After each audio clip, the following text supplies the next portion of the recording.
Olá, como vai? Muito bem-vindo à nossa primeira aula sobre barras comprimidas, estruturas metálicas. Nessa aula a gente vai ver basicamente as barras submetidas a carregamento de compressão simples, ou seja, não vai haver momento fletor no perfil, somente força normal. E a gente vai entender um pouquinho do comportamento dessas barras, tanto no que diz respeito à estabilidade global, quanto à estabilidade também local dos elementos que compõem o perfil. Aonde que nós encontramos normalmente esse tipo de barra?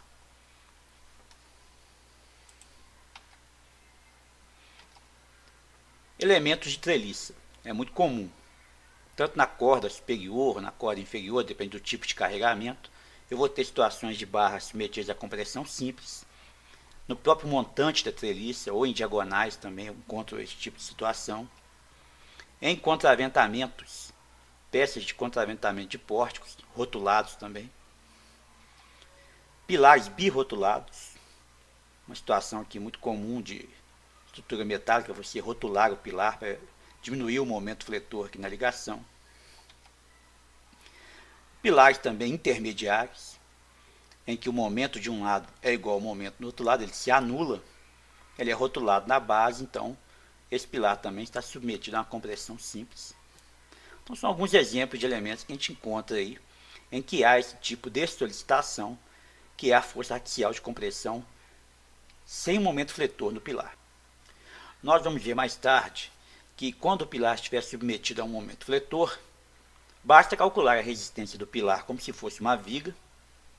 Você calcula pelo mesmo procedimento que nós utilizamos para calcular o momento fletor resistente na viga, e através de uma equação de interação, a gente verifica aí a solicitação composta, seria o caso do pilar submetido a força normal e momento fletor. Primeiro eu vou entender bastante, entender direitinho como é que é o cálculo do pilar sem o momento. Vamos imaginar aqui uma chapa de aço. Uma chapa de aço, altura H, largura B, com a espessura T. Imagine uma carga de compressão nessa chapa. Ora, se eu fizer um corte na chapa, eu vou ter essa seção aqui, ó, seção T e B. A gente sabe da resistência de materiais que tensão é força sobre área. Então, neste caso aqui, a minha tensão na chapa vai ser a força normal dividido pelo T vezes o B, dividido por essa área aqui. Veja bem, nós sabemos lá do estado limite último que a força de compressão resistente de cálculo tem que ser maior ou igual à força de compressão solicitante de cálculo. O meu N aqui é a força solicitante. Então, quanto que vale a minha força solicitante de cálculo? É a tensão vezes a área. T vezes B é a área. Se eu substituir aqui na equação o sigma por Fy, que é a tensão de escoamento do aço, e o T vezes o B aqui pelo Ag, que é a minha área bruta da chapa, eu encontro aqui a força que produz escoamento na chapa. Então, no caso aqui, meu NCSD, ele vai ser a força que produz o escoamento na chapa.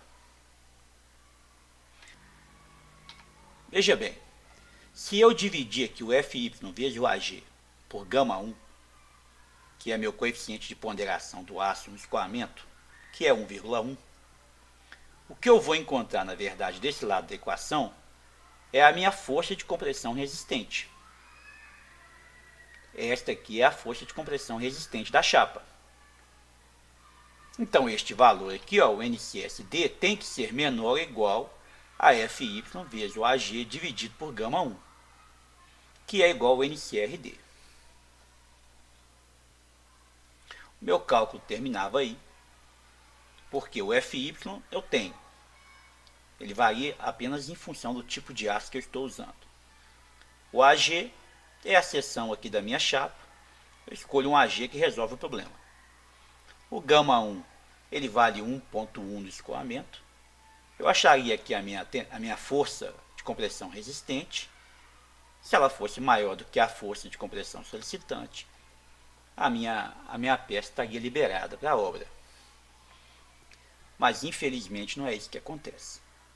Quando eu estou comprimindo uma peça, quando eu estou comprimindo um perfil, quando eu estou comprimindo uma barra, seja ela qual for, de que material que for, eu tenho o fenômeno da flambagem, que nada mais é do que a perda de estabilidade, que pode ser global ou pode ser local. Então, se você tiver aqui, por exemplo, um perfil perfeitamente reto, eu aplico uma carga de compressão, esse perfil flamba.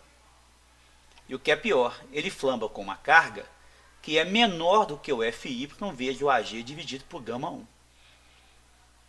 Ora, então, eu não posso dimensionar a peça por este carregamento aqui, porque vai haver a perda de estabilidade antes. Esta flambagem é chamada de flambagem global, ou instabilidade global da peça. Eu tenho também, no caso particular dos perfis metálicos, a perda de estabilidade local. Se eu pego aqui um perfil e aplico um carregamento neste perfil, este perfil pode sofrer instabilidade dos elementos que compõem o perfil. Observe a diferença entre este modelo e este. Neste modelo aqui, houve a instabilidade global, todo o perfil se deformou. Já que no perfil, desse lado da flambagem local, a instabilidade ocorre nos elementos que compõem o perfil. Neste caso aqui, a flambagem ela ocorreu aqui na mesa do perfil, no modelinho que eu coloquei aqui em elementos finitos, mas ela pode ocorrer também aqui na alma do perfil. E esse carregamento ele pode ser também menor do que Fy vezes Ag sobre γ1. A gente vai ver que existem casos em que ele é menor, tem casos que ele é maior. Na grande maioria das vezes, nos perfis laminados, não ocorre a flambagem local. Mas se eu estou trabalhando com um perfil de chapa fina, por exemplo, que é muito comum, perfil U enrijecido, perfil S, esses perfis têm muito problema de flambagem local e deve-se levar em consideração esse fenômeno aí no dimensionamento. No perfil laminado também ocorre, é um pouco mais raro, mas também ocorre. E quando ocorrer, eu vou ter que levar em consideração no cálculo a questão da instabilidade local. Então isso quer dizer para mim que eu vou ter uma tensão, ou seja, vou ter uma força resistente de cálculo menor do que essa que está aqui. E vou ter que calcular essa força. Para calcular essa força, eu vou ter que conhecer a carga crítica de flambagem da minha estrutura, da minha peça. Tanto a carga crítica de flambagem global, quanto a carga crítica de flambagem local. E é isso que a gente vai ver agora. Vamos ver primeiro a instabilidade global. Imagine que eu tenho aqui um perfil perfeitamente reto, de comprimento L, birrotulado. Quando eu aplico um carregamento nesse perfil menor do que o carregamento crítico, ou seja, menor que aquele carregamento que produz a flambagem na minha barra, ele se mantém perfeitamente reto. Lembrando que a minha carga crítica é a carga crítica de Euler, que é π2EI sobre L2. É a famosa carga crítica de Euler, que é aquela carga que produz a flambagem elástica em uma barra birrotulada perfeitamente reta. Você estudou lá na resistência de materiais. Então, se eu estou aplicando aqui nesse perfil uma carga menor do que essa aqui, ele não vai flambar. Quando essa carga atinge o valor de NE, ou seja, atinge o valor aqui da carga crítica, ocorre a flambagem no perfil. Veja bem, se houve a flambagem no perfil, então houve uma excentricidade entre o ponto de aplicação da carga e o ponto de onde está agora o centro de gravidade do perfil aqui embaixo.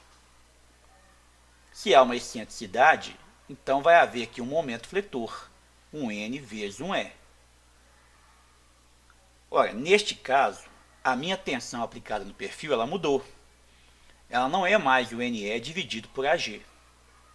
Ela é o NE dividido por AG mais o momento produzido por esta excentricidade, dividido aqui pelo módulo de resistência elástico da seção. Equação também que você estudou lá na resistência dos materiais. Pois bem, se a tensão aqui, a seção está solicitada, não é mais simplesmente a carga dividido pela área, então eu posso dizer que este valor Fy vezes Ag dividido por γ1 é diferente do NCRD. É diferente da minha carga de compressão resistente de cálculo. Quanto que vai valer, então, a minha carga de compressão resistente de cálculo? Eu não sei. O que eu sei é que eu tenho que reduzi-la. Então, a minha carga de compressão resistente de cálculo ela vai ser um Fy vezes o Ag multiplicado por um coeficiente de redução, que é chamado Qi, que é um coeficiente de flambagem. O Qi é um coeficiente de flambagem global, que vai reduzir a minha carga de compressão resistente de cálculo, levando em consideração a flambagem global da barra. Bom, então apareceu para mim aí uma incógnita, porque o Fy eu tenho, o Ag eu tenho, o γ1 eu tenho. O que eu não tenho é exatamente o coeficiente de flambagem. Como é que eu vou resolver o problema? Eu vou encontrar uma curva. A NBR traz para a gente uma curva de flambagem, que me dá o valor de Qi. Como é que ela montou essa curva? Imagine que eu tenho a tensão de flambagem em regime elástico. Qual que vai ser a minha tensão de flambagem para uma barra qualquer em regime elástico? Ela vai ser a carga de Euler, Ne dividido por Ag. Lembrando que a carga de Euler é π2 EI sobre L2. Se eu substituir esse valor na primeira equação, eu vou ter π2 EI Ag vezes L2. Eu vou separar aqui na equação ó, esse termo aqui desse aqui. Ó. Porque esse termo aqui é muito importante para nós. Ele nada mais é do que o raio de giração ao quadrado.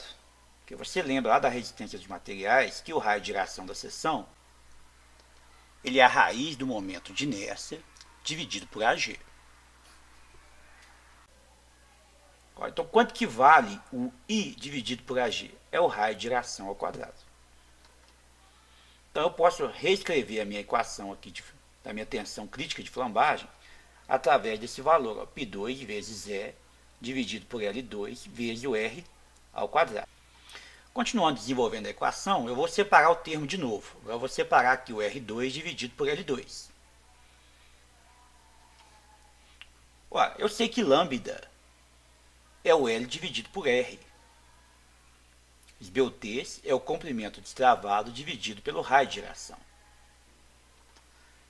Se eu inverter a esbeltez, eu inverto aqui também. O inverso de lambda é o raio dividido por L. Se eu elevar ao quadrado aqui o lambda, eu elevo ao quadrado lá de cá também. Ou seja, esse termo que está aqui é igualzinho ao que está aqui. Ó. Então, se eu reescrever essa equação em função desse novo valor que está aqui, eu vou ter que a tensão crítica de flambagem é igual a π2 vezes o E dividido por lambda ao quadrado. Essa equação aqui é muito importante. Ela é conhecida como hipérbole de Euler. E ela é válida em regime elástico. Estou trabalhando em regime elástico, eu posso calcular a tensão crítica de flambagem de uma barra através do π2 vezes o E, que é o módulo da elasticidade, dividido pela esbeltez ao quadrado. Hipérbole de Euler que você também estudou aí no curso de resistência de materiais. Se eu pegar um gráfico de tensão em função da esbeltez da barra, eu posso colocar aqui a hipérbole de Euler.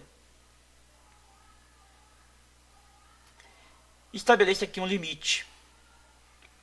Ora, um limite de esbeltez onde a instabilidade vai ser elástica. Daqui para cá, a minha instabilidade é elástica. E daqui para cá, a minha instabilidade é inelástica. Então, eu calculo a esbeltez do perfil. Caiu dentro dessa região aqui, ó. Eu posso dizer que vai ocorrer a instabilidade da barra, mas no regime inelástico. Calculei a esbeltez da barra e caiu nessa região aqui da hipérbole de Euler, eu posso dizer que vai ocorrer a instabilidade da barra em regime elástico. Lembrando que o máximo que eu posso chegar aí é até Fy. Então, a tensão máxima que eu vou chegar no perfil é a tensão Fy, que já é a tensão de escoamento do perfil.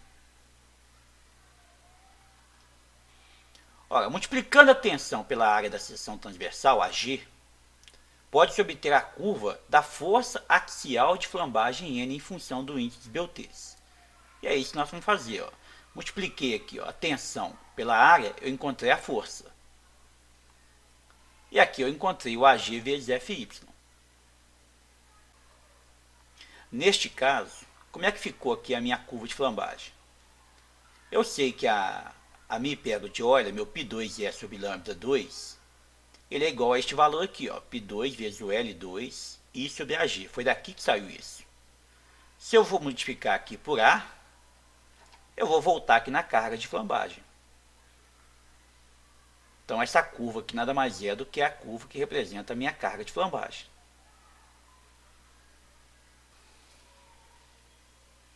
Veja bem, o que eu preciso, na verdade? É da carga de compressão resistente. Observe que a minha carga de compressão resistente pode sair dessa curva aqui. Ó. Basta eu calcular o lambda, julgar o lambda aqui no gráfico, que eu encontro qual carga resistente que eu tenho. Observe que se não houver flambagem na barra, ou seja, eu estiver aqui, ó, a carga resistente da minha barra vai ser o quê? O AG vezes o Fy, que é a carga de escoamento. Eu caio lá naquela situação em que o AG vezes o Fy dividido por γ1 é a solução do problema. Mas à medida que vai aumentando o meu lambda, à medida que vai aumentando as Beltrés da minha barra, eu vou caminhando para o lado de cá no gráfico. E a minha carga só vai diminuindo. Está caminhando aqui, inclusive, para zero, né? Ela reduz bastante. Qual é o problema de utilizar essa curva? Porque essa curva não é uma curva genérica. Eu não consigo utilizar essa curva aqui para todas as situações que eu tenho. Porque se eu variar, por exemplo, aqui a área, vai variar a curva. Se eu vario o Fy, também. Se eu variar a rigidez do lado de cá, ó, vai variar a curva do lado de cá. Então eu teria que ter uma curva para cada situação diferente. Praticamente é impossível trabalhar com esse tipo de situação.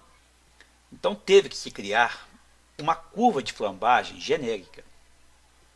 Ou uma curva de flambagem que eu pudesse utilizar em todos os perfis, em todas as situações. Por isso criou o coeficiente adimensional Q. Ele é adimensional por quê? Porque o Q ele é a força normal dividido pelo AGFY. AGFY é uma força. Estou dividindo uma força por uma força. E foi criado também o índice de Beltrés reduzido, que é o lambda zero. O índice de Beltrés reduzido ele é a raiz quadrada do Q vezes o AG vezes o Fy dividido por NE. E a minha curva de flambagem, ela ficou Q em função de lambda zero. Ou seja, ela veio daquele cálculo anterior, mas ela foi adaptada para ser utilizada em uma situação mais genérica, em uma situação em que eu posso colocar qualquer perfil, qualquer área, qualquer rigidez, que ela se aplica. Eu consigo calcular o fator Q, que é um fator de redução, para qualquer tipo de situação. Foi essa a curva de flambagem que a ABNT adaptou para ser colocada na NBR 8800 na revisão da norma em 2008. E é a curva de flambagem que nós vamos trabalhar com ela. Da mesma forma que a curva lá original, que deu origem a essa curva do Q aqui, ó, eu vou ter duas regiões. Eu vou ter uma região aqui até o lambda zero limite, que é dado por 1,5. Eu vou ter essa região em que a flambagem se dará em regime inelástico, e vou ter essa outra região aqui, em que a flambagem se dará em regime elástico. Então, observe que o Q varia em função de duas equações distintas. Se você calculou o lambda zero, caiu daqui para trás, você calcula o Q com esta equação. Calculou o lambda zero, caiu daqui para cá, você vai calcular o Q com esta equação aqui. Pois bem, e a minha esbeltez reduzida? Como é que eu calculo lambda zero?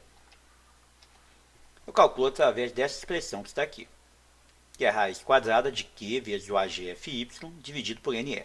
Lembrando que o AG é a área bruta da seção, o FY é a resistência ao escoamento do aço, o Q é um coeficiente de flambagem local, a gente vai estudar mais para frente.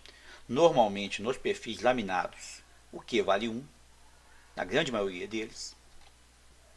E o NE é a carga crítica de Euler, que é o famoso π2 sobre L2. Observe que eu adicionei aqui uma constante de flambagem, que é o K. Se você recordar lá da resistência dos materiais, essa constante ela varia em função das condições de contorno da minha barra. Se ela é engastada nos dois lados, se ela é engastada e rotulada, se ela é birrotulada, se ela está em balanço.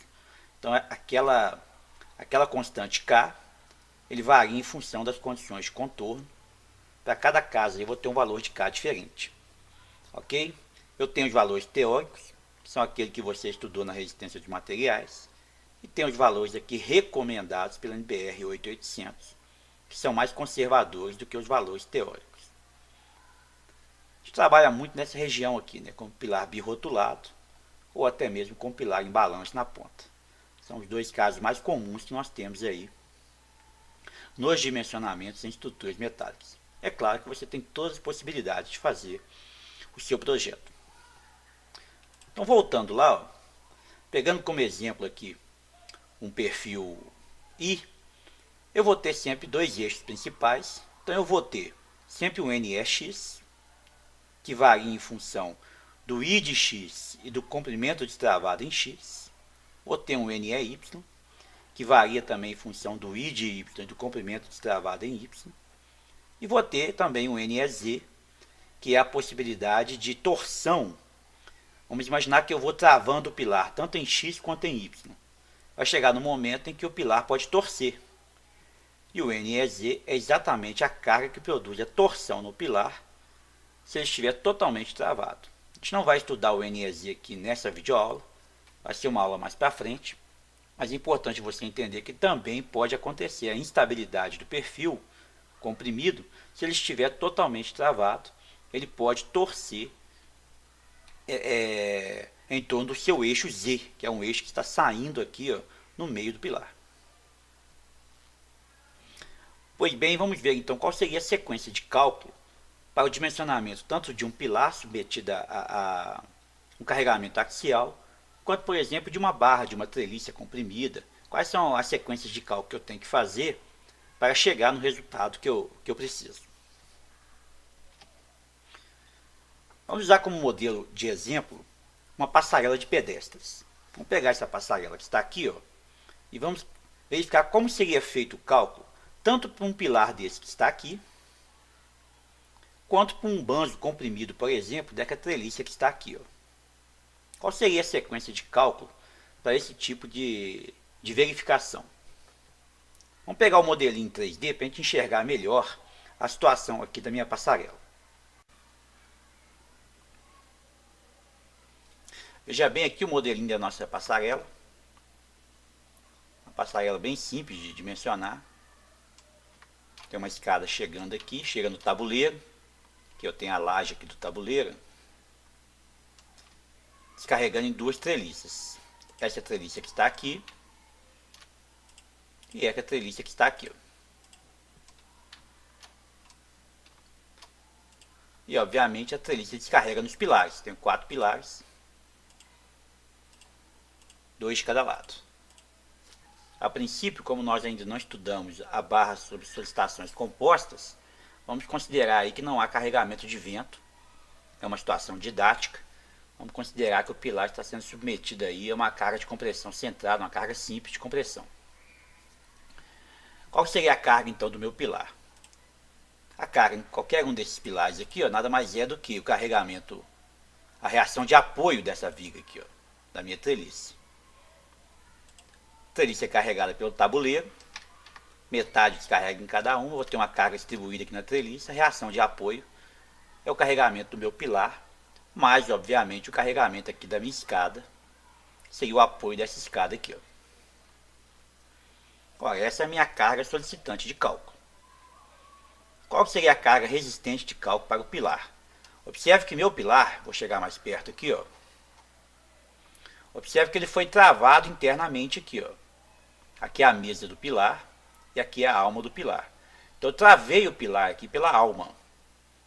Foi feito um travamento e este contraventamento que está aqui diminuiu o meu comprimento de flambagem na direção do Y. Observe que se esse pilar quiser flambar, ele vai flambar aqui, ó, em torno do eixo de maior inércia, que é o eixo X. Ele tem esse comprimento de flambagem total aqui, ó, daqui, que é a base do pilar, até o ponto que ele apoia aqui em cima. Mas se o pilar tiver que flambar em torno do eixo de Y, o comprimento vai ser menor, porque o meu travamento, meu contraventamento aqui está diminuindo o comprimento de flambagem em torno do eixo de Y. Então vamos ver lá no cálculo como é que é isso. Ó, nós sabemos que para poder resolver o problema, a minha carga de compressão resistente de cálculo tem que ser maior do que a solicitante. Então é um perfil tipo I, com dois eixos principais. Eu travei o perfil aqui na alma. Se eu travei o perfil aqui na alma, meu N é X, o meu L vai ser o comprimento total do perfil. No meu N é Y, o meu L aqui, ó, vai ser o comprimento que eu tenho de travamento. Então, esse L é a altura de travado do pilar, que no caso lá do meu modelinho 3D, é o comprimento total do pilar aqui, ó.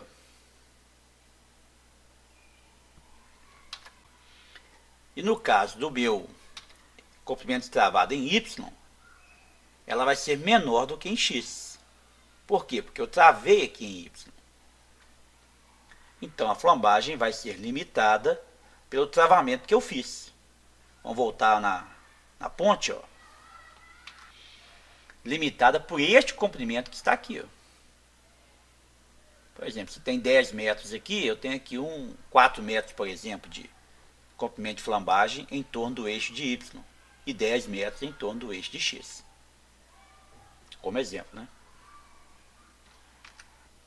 Ora, feito isso, eu vou calcular a minha carga NEX, minha carga NEY, e o meu NE vai ser a menor dentre elas. Neste caso aqui, a gente não estudou ainda o NEZ, mas normalmente o NEZ para essa situação aqui vai ser muito maior do que as demais. Então eu verifico o NEX, o NEY, acho meu NE, que vai ser a menor entre elas, calculo meu lambda zero, que vai ser o AGFY sobre NE, o Q que vai ser 1 também, porque a gente também não estudou o Q, mas vai ser 1. Pego o valor de lambda zero, levo na minha curva de flambagem, veja onde que ele bateu aqui, calculo o coeficiente Q. Calculando o coeficiente Q, basta eu calcular a minha carga de compressão resistente de cálculo, que é o FYAG, Q vezes o Q. Como o Q aqui vai ser 1, eu encontro aqui a minha carga resistente. E lá no modelo, através do carregamento que essa treliça passou para cá e que a escada passou para o pilar, eu tenho a minha carga solicitante. A carga solicitante, obviamente, vai ter que ser menor que a minha carga resistente. Daí o pilar passou. Vamos ver a questão da treliça, do banjo comprimido. Olha, no caso do banjo comprimido aqui, ó, eu tenho uma carga distribuída, que vai ser o carregamento do tabuleiro. Obviamente, eu vou produzir aqui compressão no banjo superior e tração no banjo inferior. Olha, como é que eu verifico a compressão no banjo superior? Como eu tenho o comprimento L, basta calcular o momento fletor. É uma viga biapoiada com carga distribuída, momento fletor WL2 sobre 8. Pego o momento fletor, divido por meu H, o H é a altura do banjo, eu vou encontrar a força de compressão aqui no banjo. Lembrando que momento é força vezes distância. Qual distância? A distância do binário aqui, ó, onde eu tenho a carga de compressão e onde eu tenho a carga de tração. Essa é a distância aqui, ó, esse H, que compõe aqui o meu binário, que vai me dar o momento fletor máximo aqui no meio do vão. Então, calculei a força de compressão, Ora, tem que verificar então se o perfil que eu tenho aqui, pré-dimensionado, vai passar. Observe que para o perfil flambar nessa direção aqui, ó, ele é todo travado. Tanto as minhas diagonais quanto os meus montantes estão travando o perfil. Ele não consegue flambar aqui. Ele é totalmente travado.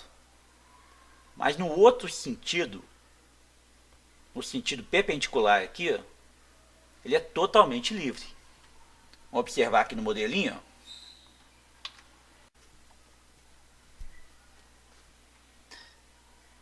Eu dei uma limpada aqui no modelinho, eu tirei tanto o corrimão quanto a laje, que é para você enxergar melhor a treliça. Observe, ó, se a minha treliça quiser flambar para baixo aqui, ó, estou comprimindo esse perfil de cantoneira dupla que está aqui em cima. Se ele quiser flambar para baixo, ele não vai conseguir, porque está travado, tanto essa diagonal quanto o montante está travando o perfil. Mas na outra direção principal do perfil, que é essa direção que está aqui, ó, que seria horizontal, está livre.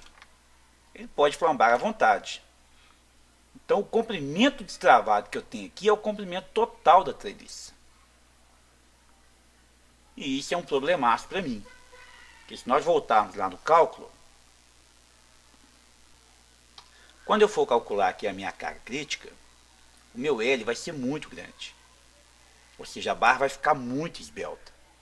E ela não vai passar. Eu não consigo resolver o problema. A única forma de resolver o problema é travando naquela direção. Porque esse L aqui, ó, ele tem um valor muito grande. Então, como é que eu faço? Vou achar a minha solução calculando de trás para frente. Olha, eu tenho o FY, eu tenho o AG, porque eu pré-dimensionei o meu perfil. E eu tenho a carga. Porque eu posso pegar meu NCSD e colocar ele aqui, ó. É a forma de resolver o problema. Eu pego o NCSD, coloco aqui, e a única incógnita que eu vou ter é o Q. Considerando que o Q é igual a 1, vai ser o Q. Então, resolvo o Q, acho o valor de Q. Achando o valor de Q, eu vou achar o valor de lambda, que é o lambda zero, que é a minha esbeltez reduzida.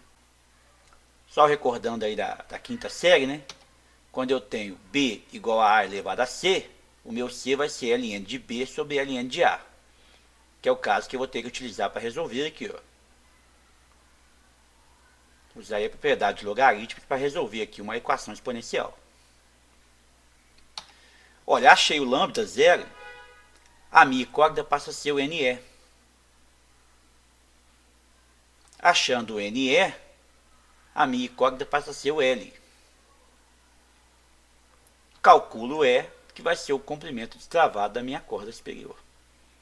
Ou seja, eu fiz a conta de trás para frente e achei qual o travamento que eu preciso para que aquele perfil que eu pré-dimensionei vai suportar o carregamento que foi dado. É claro que quando eu estiver pré-dimensionando o perfil, eu preciso de um AG, que multiplicado pelo FY dividido por γ1, dê um valor muito mais alto do que a carga solicitante. Porque eu sei que quando eu estiver verificando no estado limite último, eu vou ter que reduzir esse carregamento em função da flambagem global. Porque o meu limite, o limite que eu posso impor a uma seção comprimida ou tracionada, eu já disse para vocês, é o FY vezes o AG dividido por γ1. Esse é o limite. Não posso trabalhar com uma seção além do escoamento dela. Ok? Então vamos ver lá no modelinho em 3D como é que ficaria a ponte depois do travamento. Voltando aqui no meu modelo, voltei com o tabuleiro e já está lá com o travamento. Olha lá. Vamos chegar debaixo da ponte aqui para a gente enxergar melhor. Olha o travamento. Eu fiz um travamento em X, em toda a ponte. E essa distância que está aqui, ó, entre um travamento e o outro, é exatamente aquele L que eu fiz o cálculo lá anteriormente. É o comprimento destravado do meu perfil, nesse sentido aqui, ó. Então, desta forma que ele está aqui, ele não vai flambar nem para baixo, porque o montante e a diagonal não deixa, mas também não vai sair do eixo no sentido aqui horizontal, porque o meu travamento, meu contraventamento aqui não vai deixar. Obviamente, se eu tiver situação de vento em que eu tendo a levantar essa ponte, eu vou ter compressão no banjo inferior aqui, ó. Se eu vou ter compressão no banjo inferior, eu tenho que fazer o mesmo travamento aqui embaixo. Ok? Pode até ser um travamento maior, levando em consideração aí que a carga de vento levantando essa ponte vai ser muito menor do que o peso dela jogando para baixo. Mas é uma questão de cálculo. Você tem que calcular. Se tiver compressão no banjo inferior, tem que travar também. Muito bem. É exatamente isso que eu queria mostrar para vocês. Um pouquinho sobre o dimensionamento de barras comprimidas. Está faltando aí o estudo do NEZ, que a gente não viu ainda, a questão da torção no perfil, quando ele é totalmente travado. Porque eu posso vir aqui, ó, e começar a travar o meu pilar. Ele vai ganhando resistência. Vou travando ele em X, ele vai ganhando resistência. Vou travando em Y, também vai ganhando resistência. Chega num ponto em que ele pode torcer. Está tão bem travado nas duas direções principais que existe a possibilidade da torção do perfil, que é exatamente o cálculo do NEZ que a gente vai ver futuramente. E na próxima aula a gente vai ver um pouquinho aí sobre a flambagem local, que é um conceito muito parecido lá com o cálculo de flambagem local das peças das vigas, quando nós calculamos lá as barras fletidas. Ok?